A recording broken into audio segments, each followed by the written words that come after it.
di dalam sebuah perdesaan pasti kita banyak mendengar tentang masalah-masalah ya. Salah satunya adalah masalah penyampaian informasi. Nah, dalam sebuah penyampaian informasi yang sekarang kita banyak sekali mengalami keluhan seperti contoh pendapatan bantuan yang tidak semestinya ya.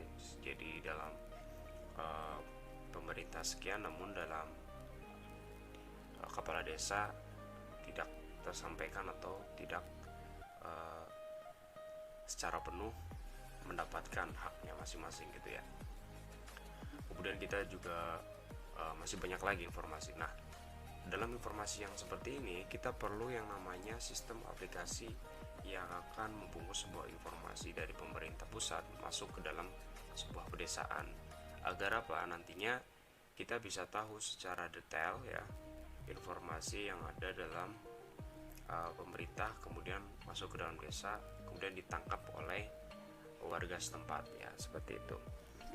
Biasanya masalah-masalah yang kita ketahui adalah seperti contoh masalah sarana pekerjaan umum ya, terus dalam pembangunan aspal infrastruktur. Nah, di dalam desa kita harus jelas dalam informasinya, tanggalnya berapa dan pekerjaannya berapa dan lain sebagainya. Kemudian juga sarana keragaman, misalkan keragamaan ya, misalkan contoh untuk dalam masa pandemi ini kita tidak perlu untuk beribadah ke masjid dulu, misalkan yang kayak kemarin gitu ya. Kita harus diinformasikan secara detail. Dan masih banyak lagi sarana pemerintahan gitu ya, kondisi sekretariat, posyandu dan lain sebagainya. Nah, itu kita bisa dibungkus dalam satu aplikasi. Nah, kalau misalkan hal itu tidak dijalankan, kita misal pakai sistem yang sekarang ini, kita banyak sekali atau demo ya untuk menyampaikan aspirasi rakyatnya kepada kepala desa maupun yang pejabat atau aparat yang berhubungan gitu. Nah, kalau misalkan hal itu terjadi, itu sangat tidak positif ya. Jadi maka di dalam pemerintahan, khususnya di desa itu kurang bagus ya dalam pemerintahannya seperti itu.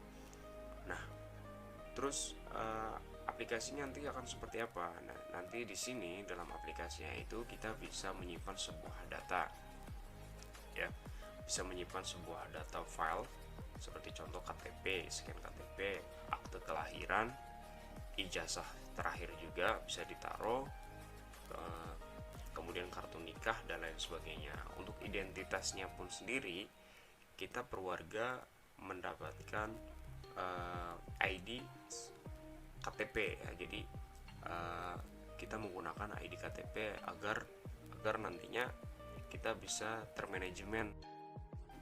Kemudian untuk aplikasi atau sistem ini juga bisa meminimalisir terjadinya korupsi. Karena apa? Kita bisa bertransparansi ya, dari mulai pemerintah, kemudian masuk ke provinsi ya, kemudian masuk ke kabupaten, kemudian masuk ke wilayah desa, serta masuk ke individu dari masing-masing warga gitu. Setelah itu untuk menerapkan aplikasinya ini kita juga perlu kekuatan dari pemerintah. Apakah pemerintah itu mewajibkan sistemnya itu secara wajib ya kepada masyarakatnya langsung atau enggak gitu. Nah, untuk fitur lainnya mungkin kayak misalkan pendaftaran KTP ataupun pengurusan surat-surat bisa ditambahin seperti itu. Mungkin itu ya aplikasi singkat dari saya sebagai gambaran